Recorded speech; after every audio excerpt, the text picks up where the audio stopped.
What are you wearing? I'm wearing my shirt. What are you wearing? Shill. Shill. You're shill. Chill. Shill. I'm gonna go change the shirt then. Me too. Fanboy.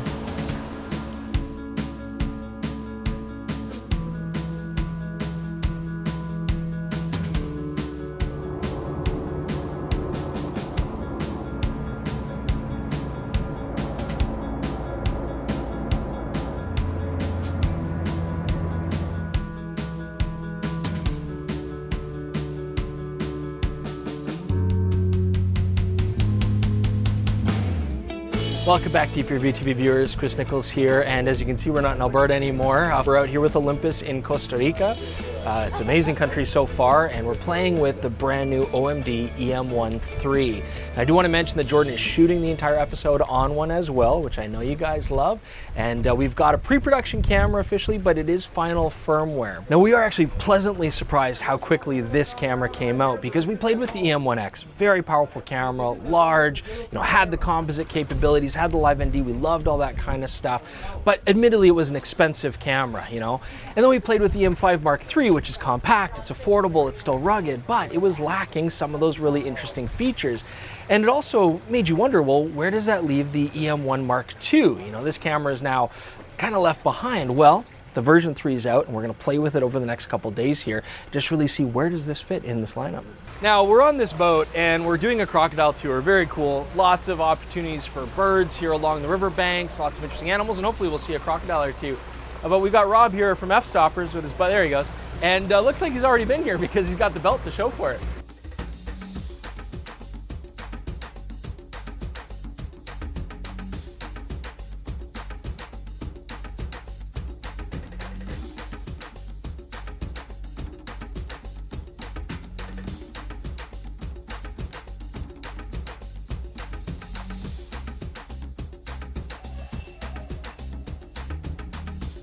Baby crocodile over there. Oh, yeah.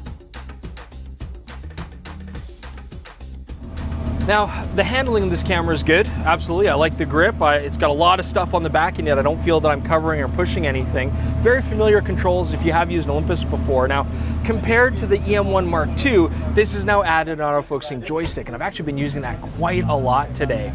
That being said, I also like that it's a smaller body. I never liked having an integrated battery grip. If you've watched the show, you know I don't really use those. And to be frankly honest, if you do use the battery grip, which is the same as the E-M1 Mark II, you get the joystick on the body, but of course there's no joystick on the grip itself. So that kind of becomes very strange if you get used to that and you're going back and forth. Overall though, I'm absolutely happy, and I like it way better than the large E-M1X body myself.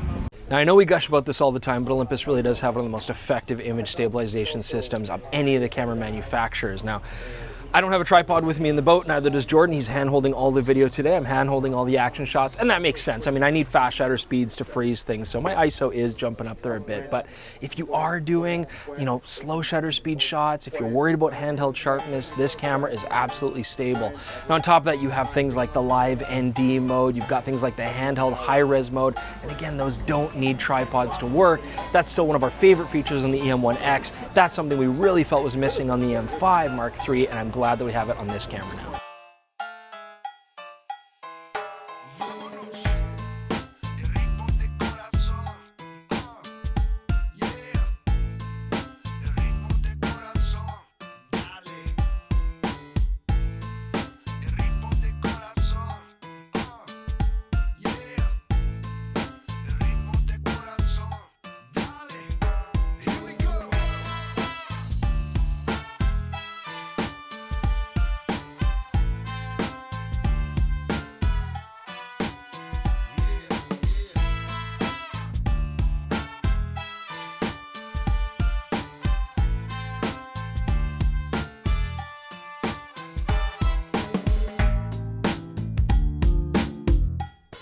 So we got a lovely evening. We thought we'd get out here, do some night shooting. It's not the best conditions. As you can see, we got quite a bright moon up there, but still fun to try. So first off, I'm using Olympus's live time feature. This is something that many Olympus users are very fondly familiar with. It's an awesome way to just see your exposure build right in front of you.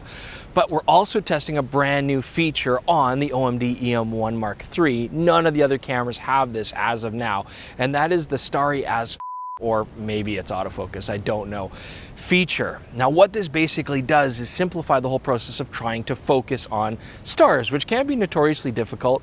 Even off of the back screen, punching in, trying to manually focus, it can be imprecise, it can be difficult. So basically you got two features here. You can use the Stariest in both an accurate mode when you're using a tripod, or in a more quick mode when you want to go handheld, for example. What it basically does is it evaluates the stars under the autofocusing area that you've chosen and basically determines when they're going to be at their smallest or their most contrasty. I don't know, there's magic going on, but suffice to say it works quite well. Now when I'm using the accurate mode with a tripod, maybe it takes 5 or 6 seconds. It's not crazy, and once it has set that focus, you're good. You don't have to reset it, so it's brilliant. I can just shoot different locations and not have to worry about the focus changing or anything like that. So it's a nice convenience if you're going to do astrophotography. Okay, so day 2 and we're in the jungle, and as you can see, Jordan and I are exploring it all alone in the wilderness, complete serenity, no one else around. And it's a good opportunity to try to find some animals, some birds, some insects, so we're gonna have a good time with that. Now the OMD E-M1 III has ProCap mode. This is a feature we've seen on many different Olympus cameras, but this is borrowed from the E-M1X. And ProCap is basically a pre-buffered shot, which is nice when you're trying to shoot wildlife, you know, in situations like this where hopefully they're stationary. The idea being I can point my lens at a subject, touch the shutter halfway, it will focus and it will start buffering. Now if a moment of action happens, I want to capture it, I touch the shutter and it will be recorded. Now it can be very useful, but it's not perfect. Once the camera has focused and start buffering, it will not refocus. So again, you cannot use this to try to capture birds in flight or animals moving or sports in action as it's taking place. It'd be great for a stationary animal. You're trying to get that moment where it takes off, for example.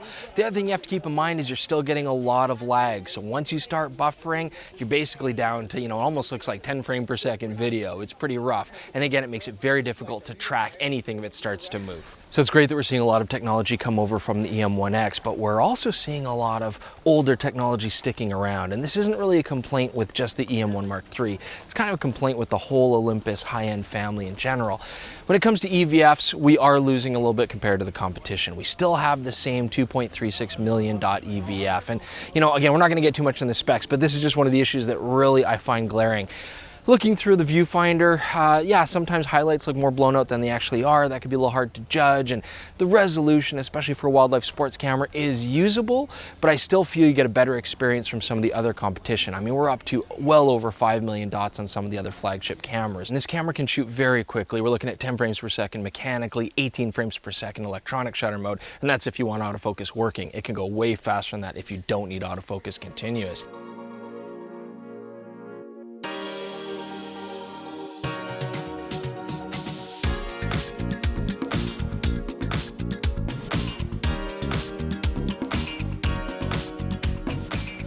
Hey, it's Jordan to talk about video on the E-M1 III. And honestly, you can really just go watch our video review of the E-M1X. The features are basically identical in this, except that it is a much smaller body. However, that also means some of the issues that we had with the E-M1X also haven't been addressed on it. I would love to see 4K 60 on this camera. We know that the sensor is capable of it.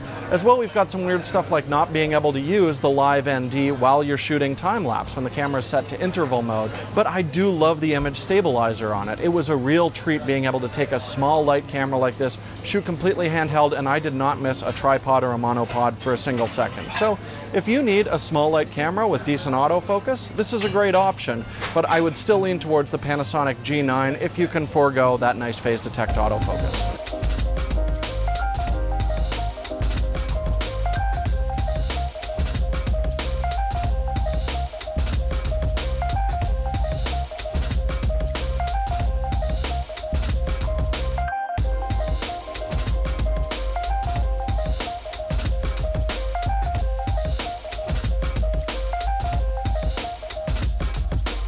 So I've been using the camera now for a couple days, doing some autofocusing tests, and here's what I found.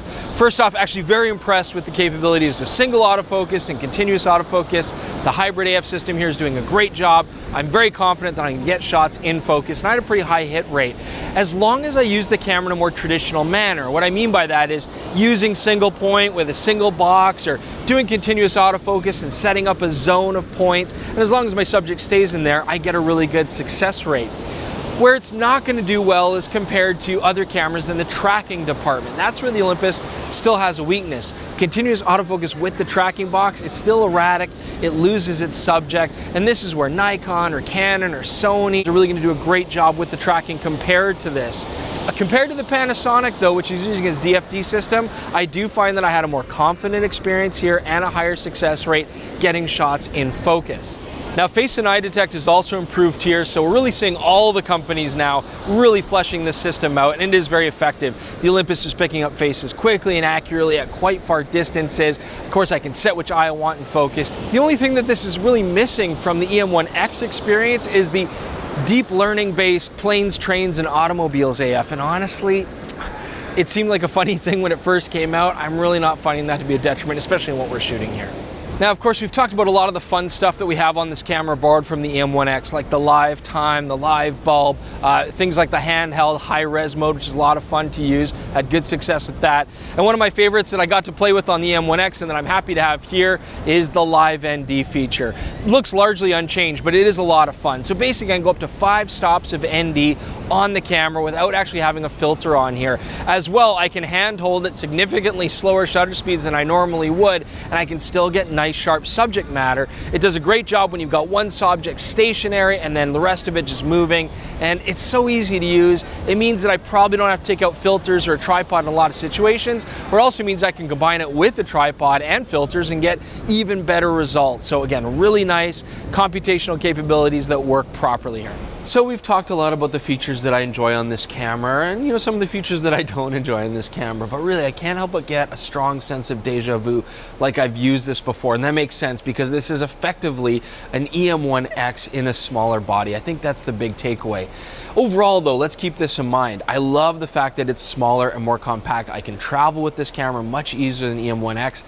I don't often have to bring a tripod because of a lot of the great features that we've talked about. And so it really leaves you wondering though, where's the E-M1X gonna fit? I can't help but feel like Olympus has totally cannibalized that body to make this body. And as much as I appreciate that, this system is still not perfect. We need more. I mean, the panels, the EVF, those need to be improved.